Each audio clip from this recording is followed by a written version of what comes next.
Federal agencies used only 12% of their headquarters space in the District of Columbia last year, according to a new report that confirms government offices in the nation's capital have become ghost towns. The Public Buildings Reform Board, an independent agency with a mandate to dispose of unused properties, said workers sent home by pandemic shutdown policies haven't come back to the office. Occupancy rates last year were less than a third of what they were in 2019. The Department of Agriculture, with space for more than 7,400 employees at its headquarters, averaged just 456 workers, or about 6% occupancy. Labor, Veterans Affairs, the Environmental Protection Agency and the Nuclear Regulatory Commission also came in at less than 10%. Even the General Services Administration, the federal government's chief landlord, operated at just 14% capacity in its headquarters building on F Street NW, with 359 workers a day out of a capacity of 2,530 seats. The best performing agency in the study, the U.S. Agency for International Development, was using just 26% of its space. PBR member David L. Winstead said the report shows agencies have failed to heed President Biden's call last year to get employees back into their buildings. That's just not happening, and GSA does not have adequate funding for the maintenance of many federally owned buildings in the district, said Mr. Winstead, a commercial real estate attorney who served as Maryland's transportation secretary under Democratic Governor Paris Glendening. The reality is that where there's a building with deferred maintenance that isn't being utilized, it could be sold and the revenues allocated back to GSA for other real estate needs, instead of taxpayers paying for it.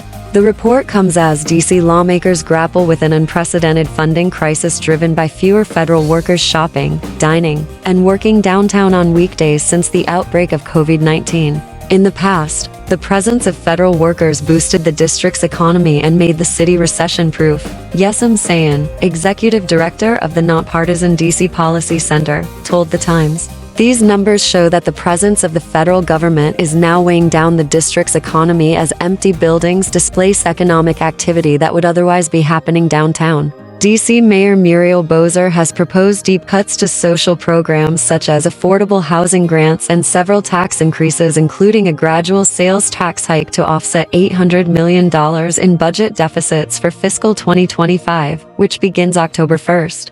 On Capitol Hill, Republicans and Democrats are pushing for agencies to figure out how much space they need and how to get rid of what they don't. This new report confirms Biden has turned Washington into a ghost town, said Senator Joni Ernst of Iowa, the top Republican on the Senate Small Business Committee. You are more likely to see a ghost than a bureaucrat at some locations. It's time to get the ghost employees back to their old haunts and Washington back to work. Public Buildings Reform Board is second agency to confirm federal HQs have become ghost towns. PBR examined daily cell phone activity lasting more than 150 minutes and repeated visit patterns at government buildings to reach its estimates. It said that's the same method used to estimate occupancy in commercial real estate. The study ran from January to September 2023. The PBR sent the interim report to Congress, the GSA, and the Office of Management and Budget on March 21st.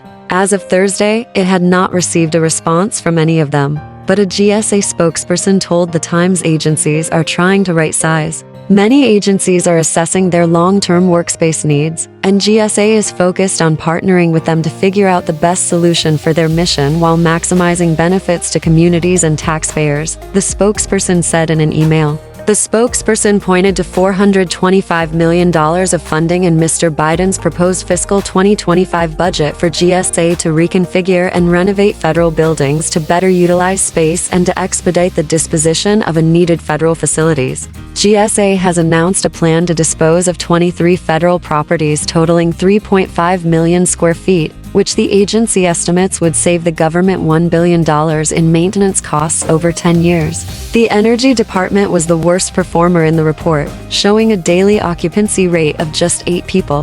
PBR said it suspected that data could not be correct, but added that the department hadn't responded to its inquiries. In an email to The Times, the Energy Department disputed the Finden pointed to a January 19 email that White House Chief of Staff Jeff Zients sent to federal agency heads. That email praised the Departments of Veterans Affairs, Energy, Defense, and State and the USAID for meeting the Biden administration's 50% office work goal last year. The Energy Department also pointed to an October report from the Government Accountability Office, Congress' chief watchdog, that found it had a 25% use rate at its headquarters, or about the middle of the pack for federal agencies in the DC area. For the most part, the PBR numbers confirmed the gist of the Government Accountability Office's work, which examined occupancy rates early last year and found agencies averaging roughly 20% use and no agency operating at 50% or above. Government Accountability Office used the swipe card data of people entering the buildings on selected weeks in January, February, and March. The Government Accountability Office survey found the Department of Housing and Urban Development's building was 93% vacant, as was the Social Security Administration's headquarters in Baltimore. The GSA had an 89% vacancy rate. Investigators said agencies offered several excuses for not wanting to give up space, including convenience and power. Having to share space was seen as an acknowledgement that an agency wasn't as important as others. Even within the agencies, the Government Accountability Office found divisions balked at sharing offices and conference rooms for the same reasons. Federal agencies challenged the Government Accountability Office's work. That is not correct. That's not even close to correct, Agriculture Secretary Tom Vilsack told senators in February. He said 80% of his department's work hours are done in person and at the office. He also bristled at the notion that not working in the office meant skimping on their duties. To suggest that they're not working, I think, is an affront to the hardworking members of the USDA family, Mr. Vilsack said. Please don't tell me the work's not getting done because I can show you that it is. If you found this video helpful, please consider giving it a like, a thumbs up, and subscribe to our channel for more videos like this.